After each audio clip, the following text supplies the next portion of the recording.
Perfecto.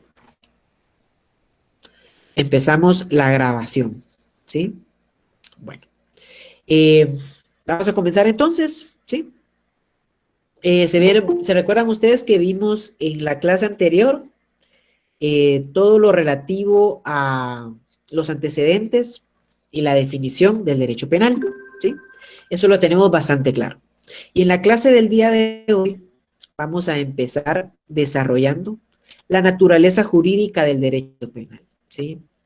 Donde nosotros podemos ubicar a nuestro derecho penal de conformidad con las tres teorías principales que en Introducción al Derecho 1 y 2 nosotros observamos que podemos ubicar una rama del derecho dentro de cualquiera de estas tres teorías, ¿no? La teoría privatista del derecho, la teoría publicista del derecho y la teoría social del derecho, ¿ok? Básicamente estas tres teorías tienen las siguientes manifestaciones. La teoría privatista habla del derecho privado, ¿sí? Se lo estoy colocando aquí en el chat de la clase. La teoría publicista habla del derecho público, ¿sí? Y la teoría social habla o nos establece las características necesarias para que una rama del derecho sea encuadrada dentro del derecho social, ¿sí? Y entonces fíjense ustedes de que cuando nosotros hacemos el análisis de estas tres distintas teorías, nos dan elementos para nosotros poder encuadrar nuestra rama específica del derecho que estamos estudiando en la clase de nosotros es el derecho penal, ¿sí? Dentro de cualquiera de estas tres teorías, ¿ok? La primera teoría, la teoría privatista que nos habla del derecho privado.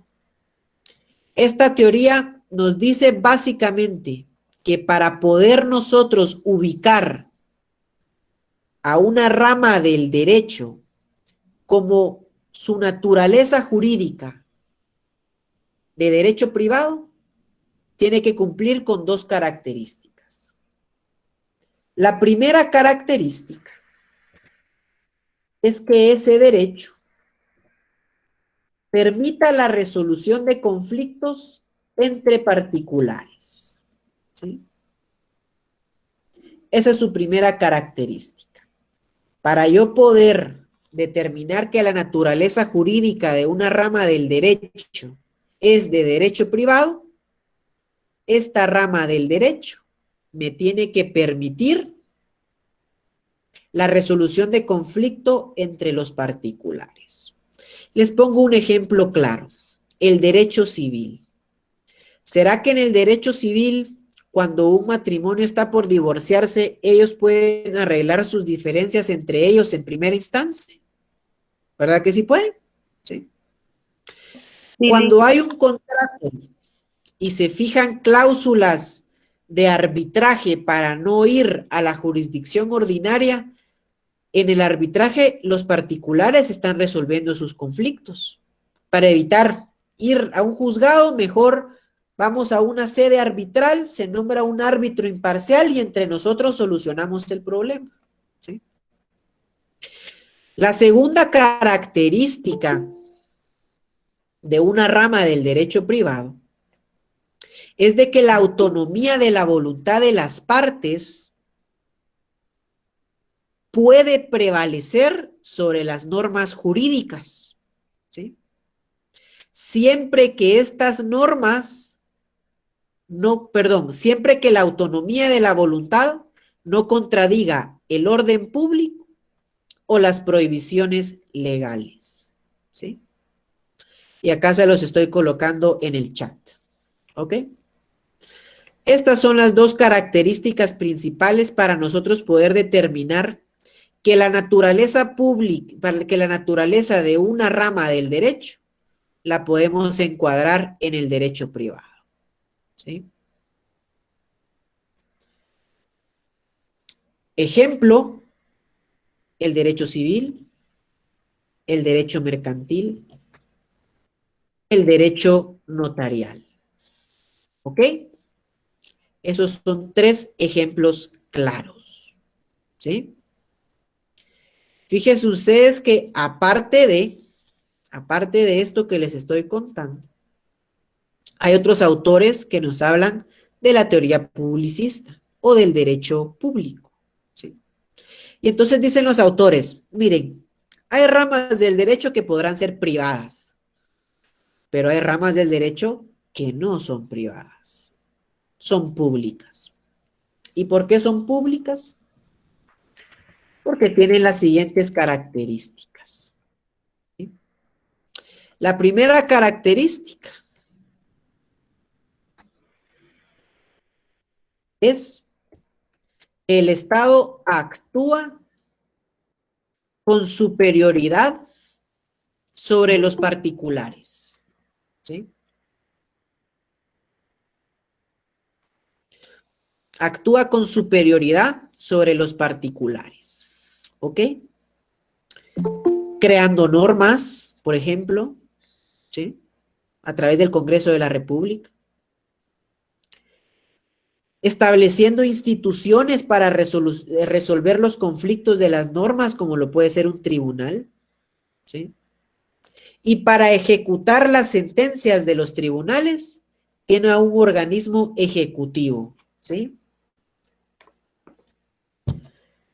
Y la segunda característica de esta teoría publicista o del derecho público es que el Estado o la facultad de superioridad del Estado proviene del ejercicio de su soberanía. ¿Sí? Aquí se los acabo de colocar en el chat. Proviene del ejercicio de su soberanía. ¿Ok? Proviene del ejercicio de su soberanía. ¿Sí? Ejemplo de una rama del derecho público o una rama que sigue la corriente de la teoría publicista puede ser el derecho administrativo, por ejemplo. ¿Sí? El derecho administrativo tiene un conjunto de normas que las crea el Estado. ¿Sí? Si ustedes tienen un conflicto con la autoridad, pueden plantear sus recursos de revocatoria o de reposición en la vía pública y si no se ponen de acuerdo, pueden ir a un tribunal de lo contencioso administrativo. Y una vez han adquirido ustedes una sentencia, pueden ir a solicitar la ejecución de esta sentencia. ¿Ok? Ese es un ejemplo. ¿Sí?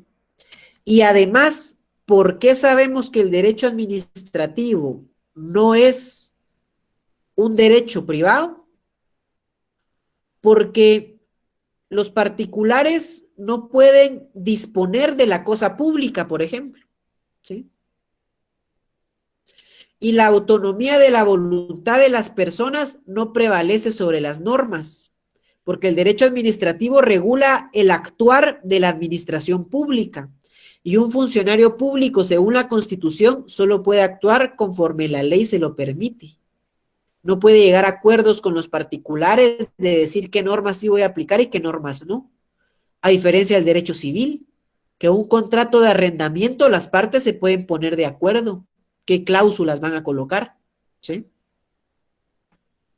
Entonces yo les consulto, para nosotros poder determinar la naturaleza jurídica del derecho penal, tenemos que hacer primero un ejercicio de exclusión. Primero decir qué no es y luego decir qué es, ¿sí? Y entonces veamos si el derecho penal encuadra en el derecho privado o no encuadra en el derecho privado. ¿Será que la resolución de los conflictos nos la deja a los particulares? ¿Será que si nosotros acá en la sección nos ponemos de acuerdo todos en crear un código penal nuevo que solo va a aplicar para nosotros y que en caso que haya algún conflicto, vamos a designar aquí a la compañera Mónica como jueza, vamos a decir que el compañero David va a ser juez y vamos a decir que el compañero Iván va a ser juez. Y si los tres compañeros deciden que efectivamente hubo un conflicto, ¿será que la compañera acá, Gretel, va a poder ella crear su propia cárcel y encerrar a alguno de nosotros? No lo va a poder hacer. No, no se puede. Entonces el derecho penal no cumple con la primera característica del derecho privado, ¿sí? Veamos ahora si Raspado logra ser con la segunda característica. Dice la prevalencia de la autonomía de la voluntad de las personas sobre las normas jurídicas, siempre que no contradigan el orden público o las prohibiciones legales. Vean ustedes en su Código Penal, artículo 123, dice textualmente: comete homicidio quien diere muerte a alguna persona, ¿sí? Al homicida se le impondrá prisión de 15 a 40 años. Entonces, fíjense ustedes de que yo vengo y mato a Juan. Vamos a suponer que yo mato a Juan. Vengo y voy a hablar con la compañera Alba Rebeca y le digo a la compañera, mire, hágame un favor, pongámonos de acuerdo que el homicidio del artículo 123 ya no se llama homicidio, pongámosle otro nombre, ¿sí? O ¿sabe qué, compañera? Fíjese que efectivamente yo sí maté al compañero Juan, pero en vez de 15 a 40 años, ¿por qué no hacemos un contrato para que la pena sea mejor de 10 años? A mí me conviene y si a usted no le afecta, podemos hacer una pena de 10 años. Eso es lo que hace el derecho civil, ¿sí? Tiene las normas jurídicas y media vez no contradiga el orden público, pueden llegar a acuerdos las partes. Pero ¿será que en el derecho penal yo puedo hacer eso? ¿Será que puedo variar las penas? ¿Puedo variar? No se puede. ¿Verdad No que no se puede? No. Entonces, por ello, Disculpe una consulta. diga, Por ejemplo, así como las personas que van a apoyar, así como en el caso de la línea, que hubieron personas que apoyaron, en este caso, a ellos les hacen como convenios, ¿verdad? De que si ellos dicen algo, no les van a dar de 15 a 40 años, un ejemplo, ¿va? Sino solo le van a dar un cierto tiempo. ¿Esto se puede aplicar así? Si no. sí, pero recuérdese que no es entre particulares. No es que las personas que son colaboradores eficaces hayan hablado con Otto Pérez Molina y le hayan dicho, mira, si yo te delato me van a dar menos años de prisión, sino que ese es un acuerdo que se hace con el Estado. Y ese acuerdo que se hace con el Estado, no vaya a creer usted que se lo inventaron. Eso está en la Ley contra la Delincuencia Organizada. Establece un procedimiento para llegar a acuerdos con las personas, siempre y cuando la información que ellos brinden, ¿verdad? Que la información que proporcionen sea útil para el caso y está claramente establecido en cuánto baja la pena y todo eso, ¿no? O sea que esto también Entonces, está normado, licenciado. Sí. Para poder Olvídese. ser un colaborador eficaz, tiene que estar normado. Tiene que estar, no olvídese, en el derecho penal no podemos actuar sin la ley, principio de legalidad, que ya lo vamos a ver el próximo martes. ¿Y en el Tiene que caso estar de en los la ley. delitos abreviados? También está en la ley, el Código Procesal Penal, procedimiento abreviado. Lo que no podemos hacer con la autonomía de la voluntad es variar la ley en el derecho penal, a diferencia de las ramas del derecho privado. Entonces ya vimos que no encuadramos, ¿verdad? Ya vimos que no podemos, ¿va? Entonces veamos los elementos del derecho público. ¿Será que en el derecho penal el Estado actúa con superioridad sobre los particulares? ¿Será que es el Congreso de la República que crea la ley penal? ¿Verdad que sí? Sí. ¿Será que es el organismo judicial el que ejecuta los procesos? Sí, ¿verdad? No hay un arbitraje entre las personas donde ellos deciden solucionar el conflicto, ¿no? Tienen que irse a los juzgados establecidos. ¿Será que el derecho penal, el Estado ejecuta las penas o será que le dicen a alguien, mire compañera acá, el compañero Luis, Mire, compañero Luis, fíjese que tengo este condenado por 15 años de homicidio, lo voy a ir a encerrar a su casa. No, ¿verdad? El Estado tiene sus propios centros penitenciarios de cumplimiento de condena, entonces los particulares no tenemos alguna injerencia en ese tipo, ¿no? ¿Será que además esa facultad deriva del ejercicio de la soberanía del Estado? ¿O será que Estados Unidos juzga a los guatemaltecos aquí en Guatemala, por ejemplo? Claro que no voy a entrar en ese debate filosófico de la soberanía, ¿verdad? Pero solo para poner un ejemplo, ¿será que jueces gringos son los que se sientan en los tribunales guatemaltecos? No, ¿verdad? No. Tengan influencia es otro tema, pero esa es otra clase, y si no, se nos va toda la noche. Pero efectivamente es una facultad soberana del Estado de Guatemala juzgar los delitos que se cometen en su territorio, ¿verdad? Entonces, creo que estaremos de acuerdo que el derecho penal lo podemos encuadrar en la rama del derecho público, ¿sí? Su naturaleza jurídica es de derecho público, ¿sí? Y entonces, fíjense de que me parecía muy interesante el planteamiento que hizo una compañera en la clase anterior. Ella me decía LIC, pero yo he leído algún texto que de hecho les recomiendo yo que vayan complementando sus clases con lecturas para que tengamos la oportunidad de debatir, incluso los mismos autores. La verdad es que no hay verdades absolutas, ¿verdad? Y todo lo que decimos en esta clase y todo lo que dicen los autores está sujeto ahí sí que al método del prueba y error, ¿verdad? Y vamos a ir todos razonando nuestros conceptos. Ella nos decía que habían algunos autores que consideraban al derecho penal como un derecho social. ¿Y por qué lo consideraban un derecho social? Porque el derecho penal tiene la capacidad de defendernos contra los delincuentes, ¿sí? Tiene la capacidad de defender a la sociedad contra las personas denominadas delincuentes, ¿sí? Y entonces ella me ponía un ejemplo y me recitaba una definición. El derecho penal protege bienes jurídicos, que los bienes jurídicos son derechos de las personas, la vida,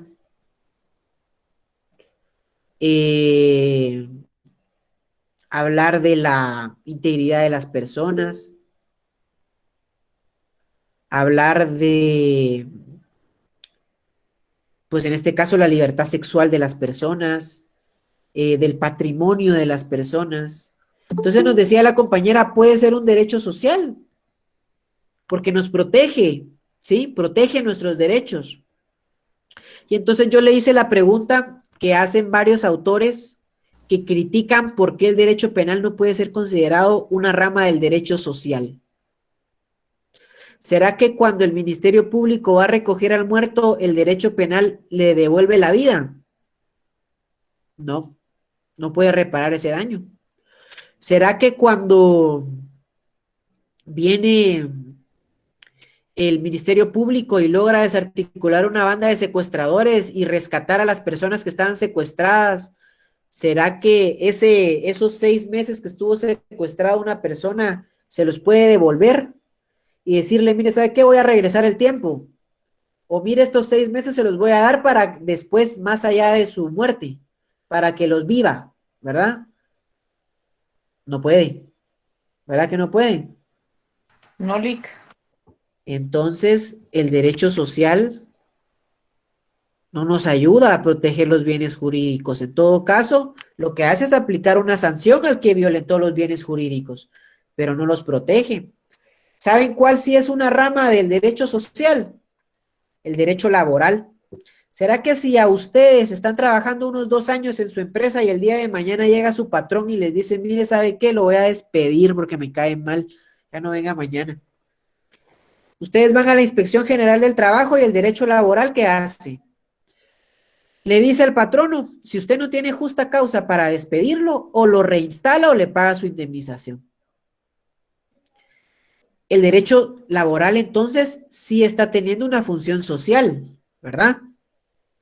El derecho laboral sí tiene esa capacidad de poder solucionar los conflictos, a diferencia del derecho penal.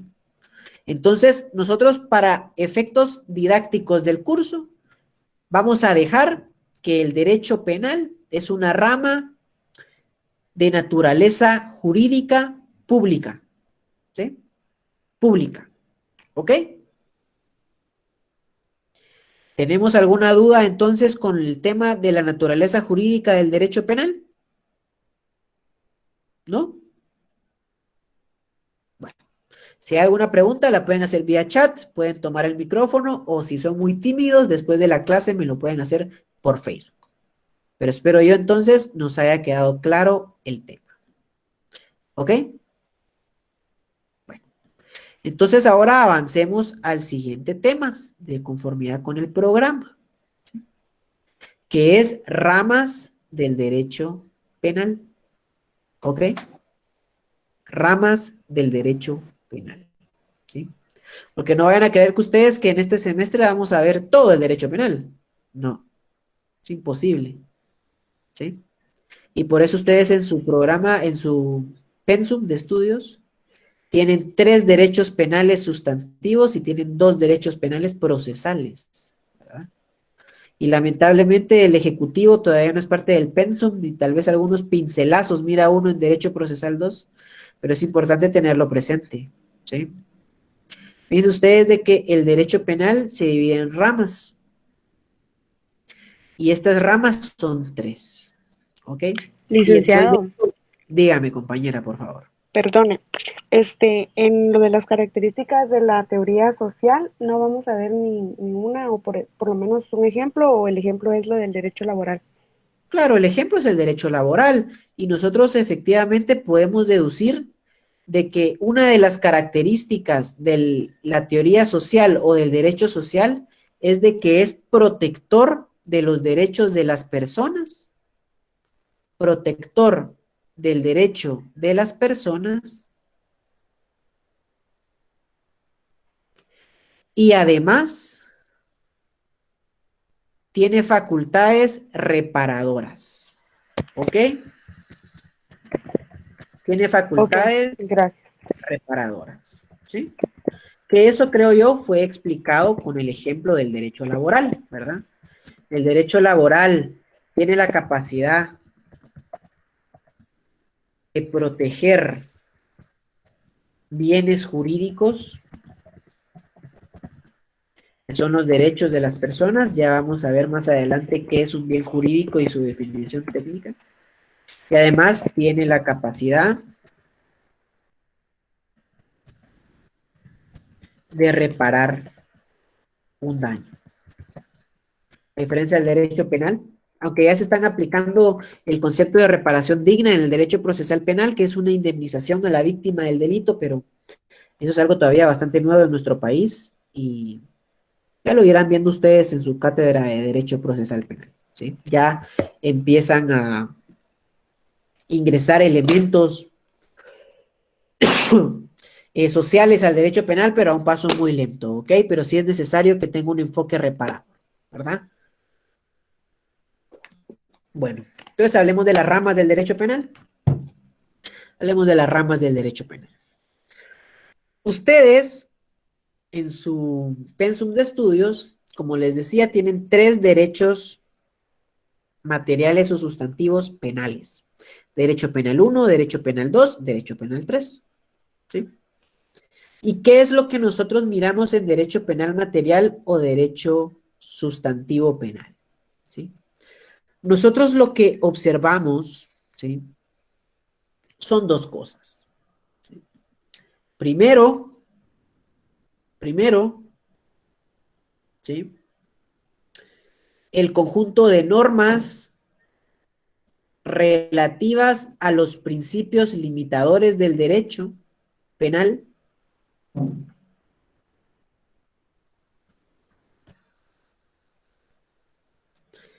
a la teoría del delito, a la teoría de la participación en el delito,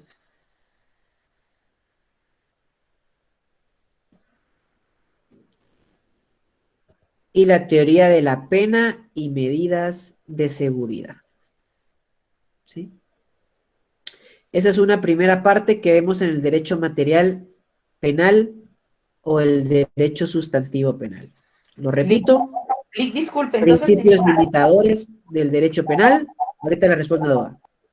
Vemos principios limitadores del derecho penal, vemos teoría del delito, vemos teoría de la participación en el delito, vemos teoría de la pena y medidas de seguridad, más el catálogo de delitos,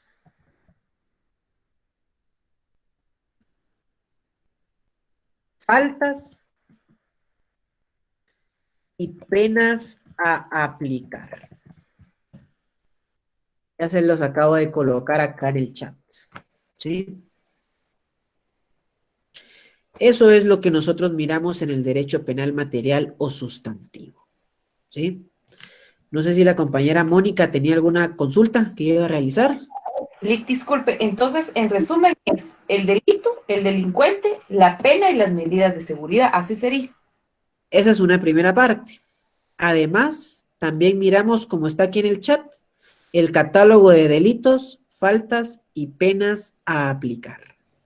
¿Que eso sería un decreto o algo así? No, ya vamos a ver en dónde está el derecho penal material o sustantivo. Ya lo vamos a ver.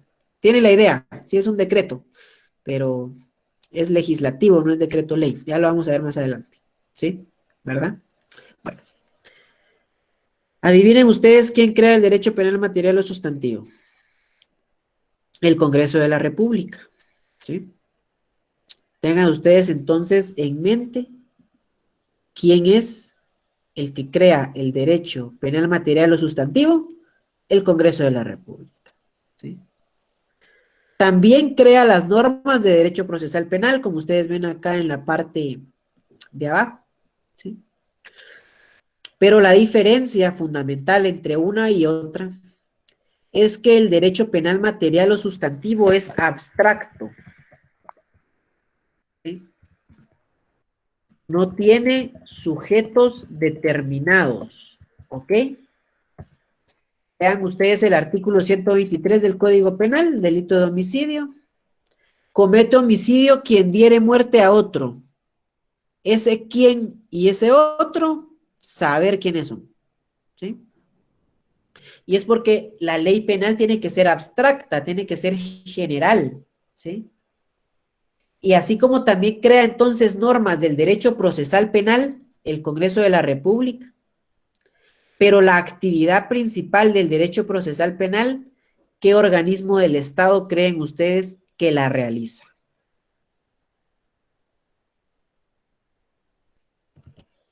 El organismo. Perdón, judicial. licenciado, ¿no es el organismo judicial? Exactamente. El organismo judicial. Porque ¿qué es lo que hacen los jueces? ¿Sí? A través de procedimientos aplican a casos concretos las normas materiales o sustantivas del derecho penal. ¿Sí? Entonces, en ese artículo 123 del delito de homicidio en nuestro Código Penal, ese quién ya tiene un nombre, ¿sí? Podemos decir que comete homicidio o se cometió homicidio cuando Juan mató a Pedro, ¿sí? Y en el proceso penal lo que nosotros hacemos es aplicar a casos concretos las normas materiales o sustantivas, ¿sí? Nuestro Código Penal no tiene, es abstracto, ¿sí? No tiene sujetos. Ustedes no van a leer su apellido en el Código Penal, ¿sí? No lo van a leer, pero sí lo pueden leer en una sentencia. Bueno, espero yo que no lo lea alguna vez, a menos que sea como jueces, ¿verdad? O como abogados o como fiscales, pero espero yo no estén en esta situación, ¿sí? Entonces es ese derecho procesal penal el que nos da ya lo concreto, ¿sí? Ya nos hace aterrizar la norma, ¿no? Entonces el derecho procesal penal es concreto.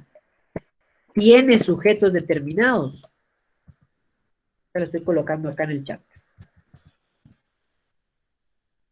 ¿Sí? Pero no vayan a creer ustedes que cuando el juez penal hace una sentencia, automáticamente del cielo caen las rejas y automáticamente está encerrado en la persona condenada. O no vayan a creer ustedes que los jueces que miran en la tele, tan pronto hacen la sentencia, agarran unas esposas y se las ponen en la mano del delincuente y en su carro lo llevan a la cárcel. No. Una vez el organismo judicial ya emitió una sentencia, ¿a qué organismo del Estado se lo envían para que lo encierren? Gobernación. Al organismo ejecutivo, ¿verdad, compañero? Que es el Ministerio de Gobernación el que tiene a su cargo las cárceles, ¿sí? Estamos claros en eso, ¿verdad? Entonces vean ustedes que el derecho penal ejecutivo, ¿sí?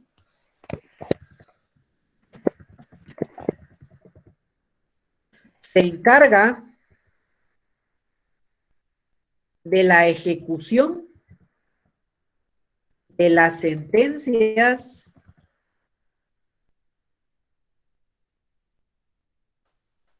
¿sí? Y adecuar los espacios físicos para el cumplimiento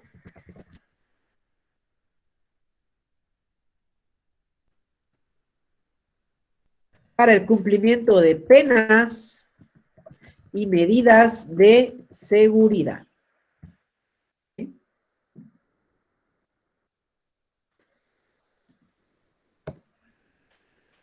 ¿Y su característica cuál es? Ejecutivo. Acá lo tienen ustedes en su chat. ¿Sí? Ejecutivo. ¿Ok?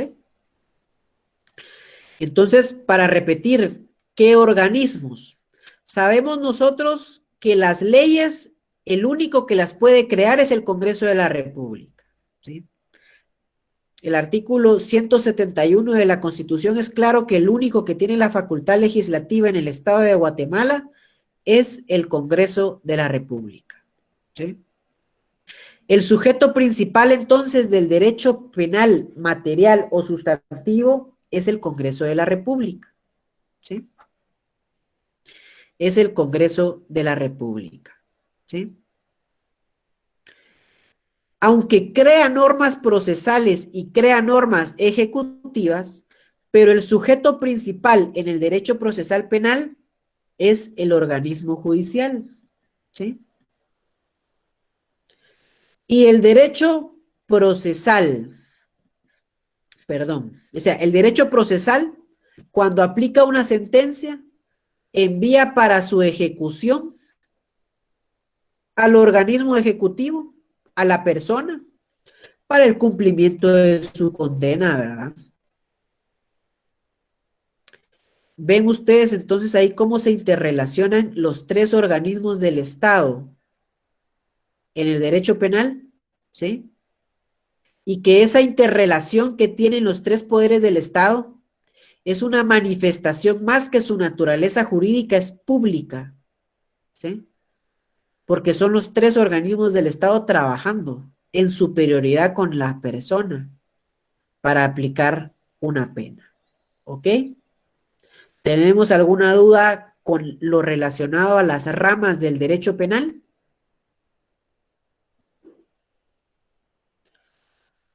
Si no hay ninguna pregunta, Solo una consulta. por favor, compañera. No sé si es absurda mi pregunta, pero la duda está. Ninguna pregunta es absurda. Ok. Menos si le... No le voy a decir nada, decía. ¿El Código Penal no es lo mismo que el procesal penal? No es lo mismo. El Son Código puntos Penal, distintos. exactamente, y lo vamos a colocar acá de una vez. El Código Penal es el decreto legislativo, y lo tiene usted ahí a la mano, ¿sí? Espero yo ahí que tengamos nuestro Código Penal, es nuestra Biblia, en esta de 7 a 8 los martes y jueves. Es el número de decreto 17-73, ¿oyó? Así es. Ajá. Y aparte, usted va a tener que comprar más adelante en la carrera el decreto legislativo. Le voy a decir que acá lo tengo.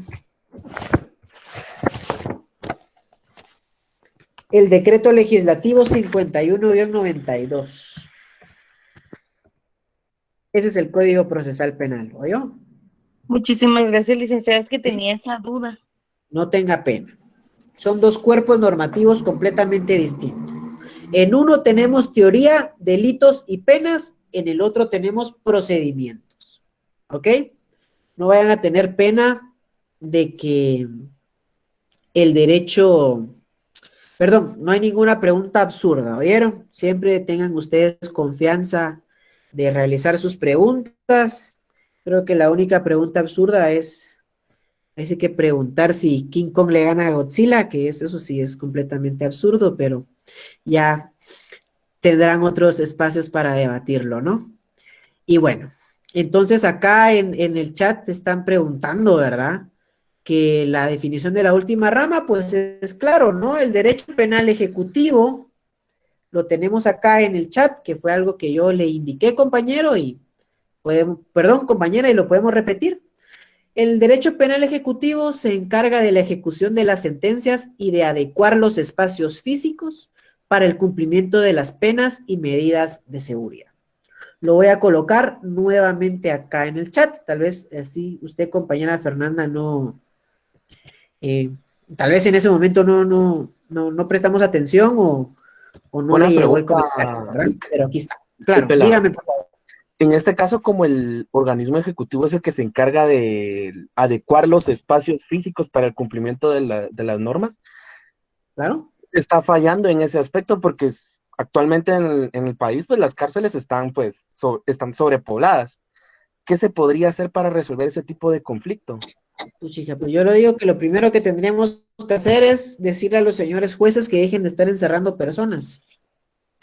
¿Sabía usted que del 100% de nuestros presos el 52 es por prisión preventiva? O sea que no han cometido delitos, sino que solo los encierran porque hay lamentablemente una mala práctica en el sistema de justicia de utilizar la prisión preventiva como castigo y no como lo que realmente es.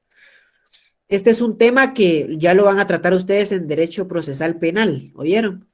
Pero de una vez se los adelanto, la pena de prisión preventiva, perdón, ni siquiera es pena, es medida de prisión preventiva, lo que busca es asegurar que las personas se van a presentar al juzgado, ¿sí? O sea, que no se van a fugar o que no van a obstruir la investigación, ¿sí?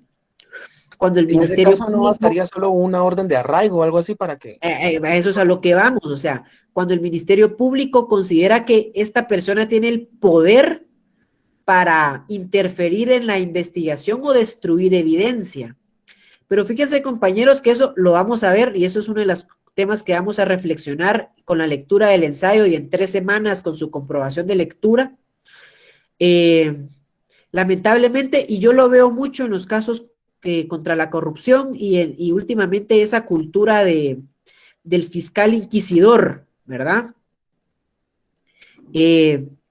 Uno ve los casos y el señor fiscal llega con 1000 folios, o sea, ellos ya tienen toda la investigación hecha. Pero lamentablemente en Guatemala, si ustedes se meten a Facebook, a Twitter, incluso a los medios de comunicación, hay una presión social para que el juez encierre a la persona acusada, ¿sí? Aunque el Ministerio Público ya tiene la investigación, aunque sea una persona que a través del arraigo pueda demostrar que no se va a fugar, pero hay una presión mediática para que tengamos encerradas a las personas, ¿sí? Vean el caso, por ejemplo, del exministro de Comunicaciones. Yo no estoy de verdad con esta postura defendiendo su culpabilidad o su inocencia, pero él hasta el momento no ha sido condenado en proceso penal, ¿sí? Vean ustedes lo que hace el juez Miguel Ángel Gálvez. Le da permiso para pasar la Navidad con su familia, ¿sí? Es una medida humanitaria. Díganme ustedes qué persona no tiene derecho a pasar el 24 y 31 de noviembre con su familia, así esté ligado a proceso por casos de corrupción, ¿sí? Es un derecho que tienen todas las personas y si ustedes son abogados defensores, lo pueden pedir, ¿sí? ¿Y qué pasó? Todas las personas en redes sociales, que sí, que porque lo sacaron, que él tiene que estar adentro, que es corrupto. Y así es como vamos generando esa cultura de criminalización. Solo déjeme terminar esta idea. Ok. Entonces, eso es lo, como dice aquí el compañero, la prisión debería ser un lugar moderno donde las personas se rehabiliten. Pero imagínense aquí en Guatemala, donde cabe un preso, caben 4, según las últimas investigaciones que se han hecho. Tenemos una sobrepoblación en las cárceles de un 400%. Entonces, eso es para tomar nota y eso es para pensarlo, ¿verdad? O sea, los presos no serían un gasto si no los encerráramos, de verdad. Solo los casos más graves merecen prisión. Yo estoy de acuerdo. No, Pero hay sí, muchas y personas que solo, están encerradas por cuestiones que no deberían estar encerradas. ¿Sí? Y en y ese solo caso, ¿cuál quería sería la mejor forma aportar algo. de procesarlos?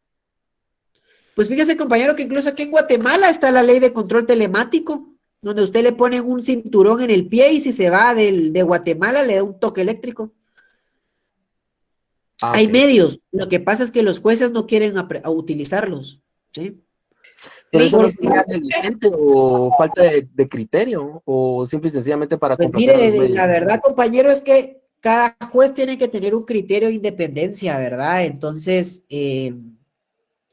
los jueces, ahí ya lo vamos a ver más adelante en el curso, para no irnos también hasta las 9 de la noche, eh, los jueces tienen su independencia judicial y deben fallar libres de cualquier presión de los medios de comunicación o redes sociales.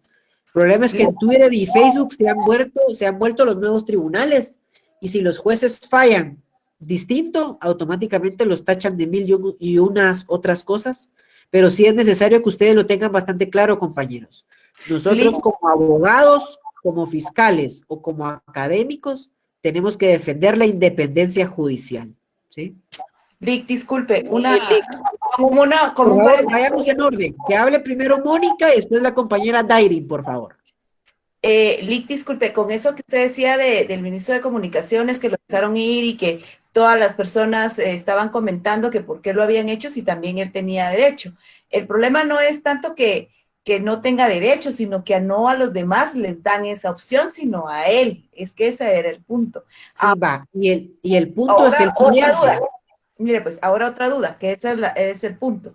¿Qué pasa si a mí me encuentran inocente y yo ya pasé 5 años ahí? ¿Me dan algo? ¿Qué pasa? Eso es lo que yo siempre Pues tengo mucha duda.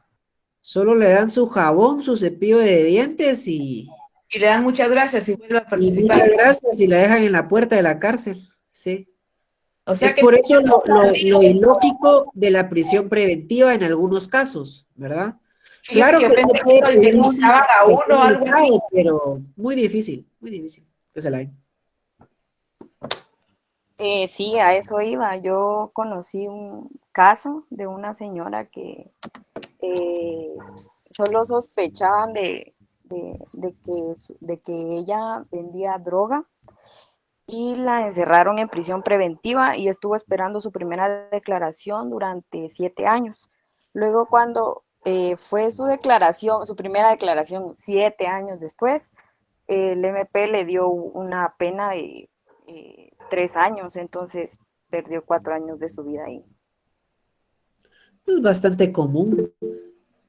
Entonces, sí. Licenciado, Por favor. licenciado, disculpe, así como para la apelación a la prisión preventiva, ¿es muy caro o simplemente no se puede apelar a eso? Lo que pasa es de que, miren, yo creo que también hay una o dos personas más que levantaron la mano y voy a pedirles, por favor, que vayamos aterrizando para continuar con la clase, ¿verdad? Miren, este tema es bastante interesante y un día podemos tomarnos un café con mascarillas y platicarlo, ¿verdad? Pero la cuestión es la siguiente, a lo que yo quiero aquí terminar, ¿verdad? Dos ideas. Primero, es cierto que con el tema del exministro de Comunicación, varios se quejaban de que por qué no le daban el derecho a los otros. Pues primero es porque tal vez su abogado defensor no lo pedía, ¿verdad? Y segundo, en el derecho hay un tema constitucional, ¿sí? Donde cuando una persona logra un derecho, yo lo que tengo que buscar no es quitarle el derecho, sino igualar a los demás, ¿sí? Entonces, evidentemente, si él logró ejercer su derecho de tener una salida con su familia, pues lo que deberíamos pelear es que los demás sí lo tengan, pero no por eso quitárselo a él, porque en tema de derechos, lo que tenemos que lograr es igualar, ¿verdad? Pero entonces, miren, como les digo, yo creo que este tema lo podemos tocar más adelante. Tenemos 2 diapositivas más el día de hoy y como les digo, y ya después tenemos todo un semestre, compañeros. Espero yo, tanto ustedes como yo estemos acá hasta junio, podemos seguir conversando, ¿verdad? Solo veo aquí que la compañera Vanessa tiene la mano levantada, por favor. Licenciado, solo le quería añadir a eso Ajá. prácticamente lo que usted estaba diciendo, de que esta situación sentó un precedente. Entonces creo que con eso ya las personas pueden optar a solicitar esta situación si ellos no sabían, porque a veces es el desconocimiento de los derechos que tenemos que nos hace fallar en ciertas cuestiones. Ahora, y con lo otro era de que, pues, básicamente nosotros lamentablemente no tenemos un buen sistema de investigación en Guatemala. Lástima porque realmente, pues, no podemos decir que se va a hacer una correcta investigación o ya se había un tiempo prudente para una persona para la pena si realmente no sabemos qué fue lo que pasó y no hay un ente investigador realmente capaz para poder hacer estas pesquisas.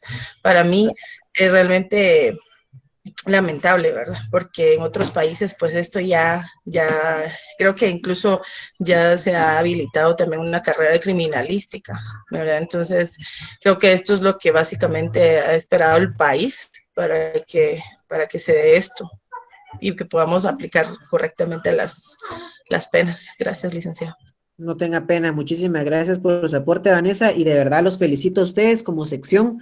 Es nuestra primera clase en Google Meet y me agrada mucho su participación y espero acá que todos al final del semestre tengamos esa capacidad de poder participar, poder opinar, poder argumentar, porque créanme de que el derecho es esto, ¿sí? O sea, yo pudiera estar aquí sentado 1 hora, ponerles diapositivas llenas de texto para que ustedes solo les tomen screenshot y aprendernos todos los conceptos de memoria y al final no aprenderíamos, ¿verdad? Lo que es el derecho penal. El derecho penal se reflexiona, se analiza y vamos a tener todo un semestre para hacerlo, pero sí les pido por favor que vayamos entonces aterrizando porque estamos hablando de la prisión preventiva, pero ustedes, futuros abogados, no me han dicho si les quedó claro el tema de las ramas del derecho penal. Entonces, espero yo que ustedes, todas y todos los que están acá, sean abogados éticos y probos y tengan las capacidades suficientes para poder cambiar esa realidad a la que nos enfrentamos día a día, ¿verdad? Entonces, bueno, pero mis estimados abogados, antes de pedir o cambiar la pena de prisión preventiva, tenemos que tener bastante claro entonces cuáles son las ramas del derecho penal, ¿verdad? Entonces, avancemos un poquito, ¿verdad? Ya solo nos quedan 3 diapositivas más el día de hoy, ¿sí?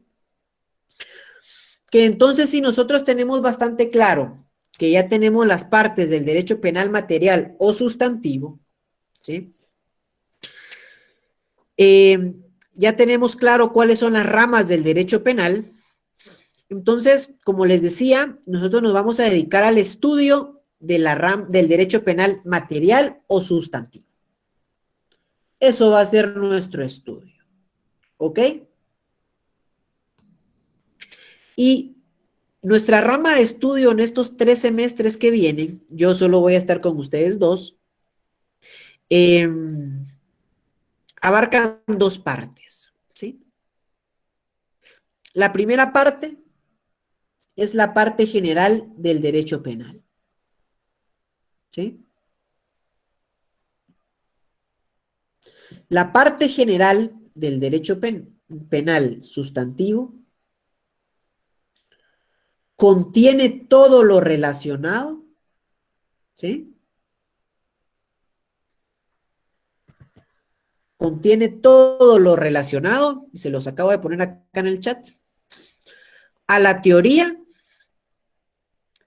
y normas comunes a aplicar a todo delito y a todas las penas, ¿ok? A todo delito y a todas las penas, ¿sí? A todo delito y a todas las penas, ¿sí? Por ejemplo, vean ustedes el artículo 24 del Código Penal, ¿sí? El artículo 24 del Código Penal establece: quien obra en defensa de su persona, bienes o derechos, o en defensa de la persona, bienes o derechos de otra, ¿sí? Siempre que concurran las circunstancias siguientes, y nos da los 3 requisitos, ¿sí?, de la legítima defensa. Vean ustedes que en este artículo 24 nosotros tenemos la regla general de la legítima defensa. Y el artículo 24 está en el libro primero del Código Penal. Ustedes lo pueden ver acá. Creo que lo miran, ¿sí? Y lo pueden ver ahí en sus casas. Que es la parte general del derecho penal material o sustantivo, ¿sí? Libro primero, parte general. Y esta parte general que contiene estas teorías y normas comunes a aplicar a todo delito, está contenida del artículo primero al artículo 122 del Código Penal. Eso vamos a ver nosotros en nuestro curso de Derecho Penal 1, ¿sí? En nuestro curso de Derecho Penal 1, nosotros vamos a ver todo lo relativo a la parte general del derecho penal. Entonces, así como el artículo 24 es de aplicación general, porque ya sea un homicidio, o ya sea un robo, o ya sea un delito de lesiones, ¿sí?, la legítima defensa aplica en los 3. Por eso es que es general, ¿sí? Vean ustedes, por ejemplo, lo que dice el artículo 65 del Código Penal, ¿sí? El artículo 65 del Código Penal, ¿sí?, nos habla de la fijación de la pena, ¿sí? Esas reglas para fijar la pena aplican para todas las penas, ¿sí? Por eso es que es una parte general, ¿ok? Porque aplica para todo, ¿sí? Y la parte especial la encontramos nosotros a partir del artículo 123 al 499 del Código Penal, ¿sí? Que eso lo vamos a ver en Derecho Penal 2, ¿sí? ¿Y qué creen ustedes que diferencia a la parte especial de la parte general? El Código Penal, ¿sí? Que Y habla es que, ajá, dígame. típicamente de los delitos y las penas. Exactamente, exactamente. La parte especial ya no me tiene normas generales, sino que va con todo de una vez a hablar de los delitos y las penas, ¿sí?, que se aplican por la comisión de acciones ilícitas.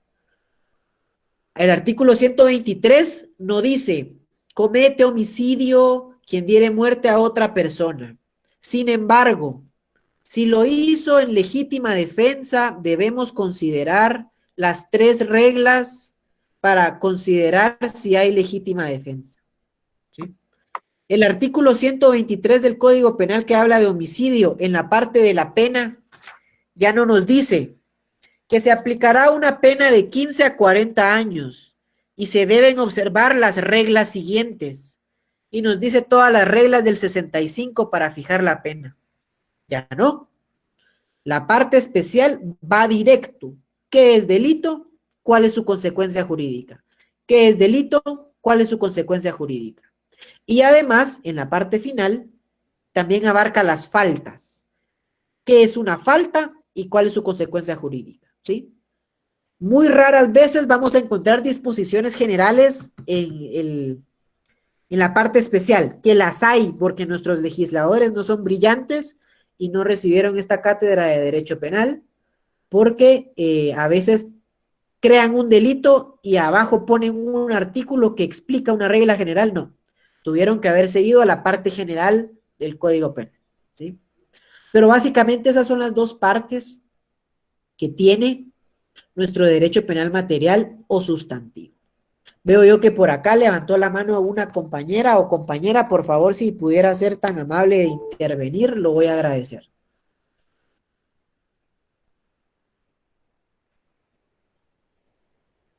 ¿No? ¿Ya no está la duda? Bueno, si tienen alguna pregunta, la pueden hacer por comentarios o acá toman su micrófono. ¿Ok? Perfecto. Aquí nos comenta una compañera, ¿verdad? Que se le fue la luz. Compañera Katherine, no tenga pena, esta clase va a ser subida en unos momentos al grupo de Facebook, usted la puede ver. Y además, como yo sé que es la primera semana y nos cuesta otra vez arrancar en este modelo, ya que no nos dicten como en el colegio, sino ya a la U otra vez, yo les voy a pasar un pequeño documento con el resumen de la clase de hoy. ¿Oyeron? Pero no se vayan a malacostumbrar porque ya al mes de la clase, y yo ya espero que no esperen mi resumen, sino que ya ustedes tienen que tener esa agilidad de copiar y razonar y tener su código a la par y hacer sus apuntes, porque ya necesitamos agarrar ritmo de segundo año de universidad, ¿verdad? Ya, ahorita ya no estamos viendo comunicación, filosofía, economía, cuentos para leer en la universidad, ya no. Ahorita ya estamos en la universidad, ¿verdad? Entonces, aún más, yo sé que nos cuesta adaptarnos, yo me voy a adaptar a su ritmo y ustedes al mío, pero sí, ya en un mes vamos a estar pilas, ¿verdad? Y bueno, entonces serían las 2 partes del derecho penal material o sustantivo, ¿verdad? Y pues, esas son las partes del derecho penal material. Entonces yo solo les pediría, ¿verdad?, que me acompañen para una diapositiva más, la misma dinámica, rápida, ¿verdad? Y pues nos veríamos ya la próxima clase, ¿verdad? Entonces, ¿tenemos alguna duda sobre estas 2 partes del derecho penal material o sustantivo? No creo, ¿verdad? Perfecto, continuemos pues. Entonces, vamos a hablar de la finalidad. Y vamos a hablar, para finalizar, creo yo, en la próxima clase vamos a entrar a conocer los primeros 5 o 10 minutos las características del derecho penal, que sí requieren una explicación un poquito más extensa y yo tengo el compromiso con ustedes de concluir acá la clase. Vamos a hablar de la finalidad del derecho penal, ¿sí? ¿Se recuerdan ustedes que al principio hablábamos sobre que no podemos encuadrar al derecho penal en las ramas del derecho social o en la teoría social del derecho? ¿Se recuerdan que no podemos, verdad?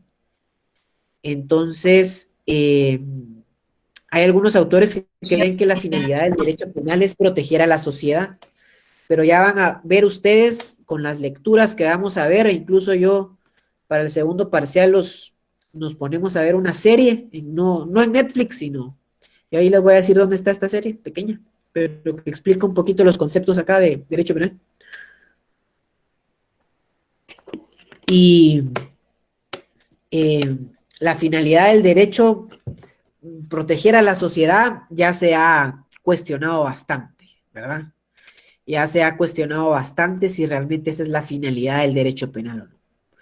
Y se recuerdan ustedes que en nuestra primera cátedra vimos que la finalidad del derecho penal, y eso es algo que no tenemos que olvidar, siempre es ponerle límites al poder punitivo del Estado, ¿sí? Siempre.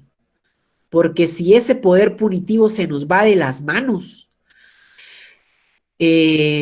generamos conflicto. Imagínense a un Estado con la fuerza policial que tiene, con la fuerza militar. Si no le ponemos límite a ese poder punitivo, nos puede generar afectaciones serias a los ciudadanos que estamos bajo el imperio del Estado, ¿verdad? Entonces, siempre nuestro derecho penal tiene tendencia a limitar al poder punitivo. ¿Ok? ¿Estamos claros? Entonces, ¿tenemos alguna consulta sobre esta finalidad que ya le hemos venido hablando desde la clase anterior? Aquí hay una compañera que ha levantado la mano, o compañero, por favor, si pudieras realizar tu consulta. En el caso de la función de la Corte de Constitucionalidad, que también se supone que defiende del abuso de las autoridades de los otros tres poderes. Ajá. ¿Qué tanta diferencia habría entonces con la finalidad del derecho penal? Mire, el derecho penal específicamente lo que hace es estudiar el poder punitivo y limitarlo, ¿sí? Eso es lo que hace el derecho penal. Y eso es lo que nosotros vamos a aprender en este curso. ¿Cómo vamos a limitar ese poder punitivo? La Corte de Constitucionalidad, según el artículo 268 de la Constitución Política de la República de Guatemala, tiene la finalidad de limitar al poder público, ¿pero para qué? Para defender el orden constitucional, ¿sí? Derecho penal, poder punitivo, justicia constitucional, orden constitucional, ¿sí? Esa sería la diferencia entonces, ¿ok? Gracias. Veo yo que igual había otra mano levantada por ahí. Buenas noches, licenciado. Bien. Dígame, Luis, cuénteme. Ahorita se me viene a la mente el caso de un periodista, Sonny Figueroa, ¿verdad? Que cómo limitó el Claro. poder punitivo a través Ajá. de que la PDH puso la exhibición personal, ¿verdad? Que creo que Ajá. podría ser como que una herramienta para limitar el poder punitivo, ¿verdad? Sí, pero recuérdese, compañero Luis, de que las garantías constitucionales tienen la finalidad de defender el orden constitucional y los derechos que están en la Constitución, ¿sí? Entonces, a este periodista que usted menciona, efectivamente una exhibición personal lo que hace es tutelar su derecho a la libertad y a la no detención arbitraria por parte del Estado, ¿ok? Porque ahí el poder punitivo a través de la PNC lo capturó y lo golpeó, ¿sí? Pero es el juez penal de turno de garantías el que decide ponerlo en libertad, ¿sí? Entonces, ahí es el derecho penal el que le dice al poder punitivo, usted se pasó, regrésese, usted no puede cruzar estos límites. Y aparte, la exhibición personal lo que hizo fue tutelar su derecho a la libertad y no detención arbitraria. Son dos herramientas que están funcionando en paralelo, pero una pertenece al campo del derecho penal y la otra pertenece al campo del derecho constitucional. ¿Tenemos alguna otra pregunta? Licenciado, con respecto a lo que mencionaba con el compañero de lo que fue la solicitud de exhibición personal, según yo tengo entendido, también no es solamente que detengan injustamente a una persona. La exhibición personal se solicita cuando la persona está en riesgo físico, ¿verdad? Que está siendo abusada físicamente, o sea, agredida, perdón, físicamente, y es una forma como de defenderse por medio de un juez.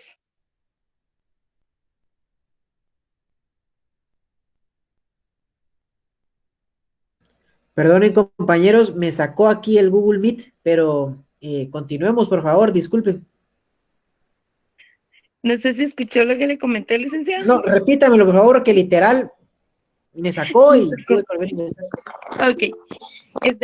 Me refería a lo que comentaba el compañero, que la solicitud de la exhibición personal no es solamente para una persona que está detenida, sino, por ejemplo, en el caso de este periodista, que su vida estaba en riesgo, ¿verdad? Porque estaban cometiendo abuso de autoridad con él. Es una forma de defenderse, ¿verdad? Y ponerle límites, como usted decía, al Estado, ¿verdad? Que utiliza ahí sí que los medios del mismo Estado para callar a las personas o dependiendo de las circunstancias, ¿verdad? Pero, el medio de exhibición personal es como una forma de defensa a la víctima ante una injusticia, ya sea física o dentro de un centro penitenciario. No necesariamente tiene que ser solo alguien que está fuera, sino las personas que están dentro de la cárcel. Cualquier persona puede solicitar la exhibición personal por medio de un guardia, por medio de algún familiar, ¿verdad?, que los visite. Esta es un arma bastante buena para las personas, pero no todos tienen el conocimiento de lo que es una exhibición personal. Sí, la verdad es que la compañera tiene bastante razón con sus comentarios, ¿verdad? Recuérdense ustedes del origen etimológico de la exhibición personal, es el habeas corpus, es exhíbame su cuerpo, porque antes el rey, que eso es de Inglaterra, ¿verdad? Cuando habían abusos por parte de la autoridad de la corona, se ponía la exhibición personal y el rey pedía que se le exhibiera el cuerpo de la persona para confirmar por él mismo que no hubiera sufrido vejámenes, ¿verdad? Es correcto lo que dice la compañera. ¿Hay algún otro aporte? La verdad, la clase es suya, el tiempo es suyo, yo estoy acá para acompañarlos, entonces, si hay algún otro comentario, duda, lo pueden realizar, o si no, pues me pueden preguntar vía Facebook, ¿verdad? O vía correo electrónico. O si no, pues seguimos platicando el martes. No sé cómo estarán ustedes. ¿Ya todo ha quedado claro? ¿Sí? ¿Súper? Todo muy claro, Gracias. licenciado. Me parece bien, compañeros. Entonces, yo ahorita en la noche voy a subir esta clase porque me parece que es la más que logra englobar todo lo que platicamos hoy con las 3 secciones. Lo logré platicar también con ustedes. También les voy a subir ese resumen, ¿verdad? Como les digo, no se vayan a mal acostumbrar. Esto solo va a ser en lo que agarramos el ritmo, ¿verdad? Ya de las clases universitarias de nuevo. Y pues recuérdense de su lectura, no vayan a estar leyendo un día antes. Esta es una lectura para sentarse tranquilos, leerla por lo menos un tema, porque el ensayo lo van a ver ustedes, está dividido por temas.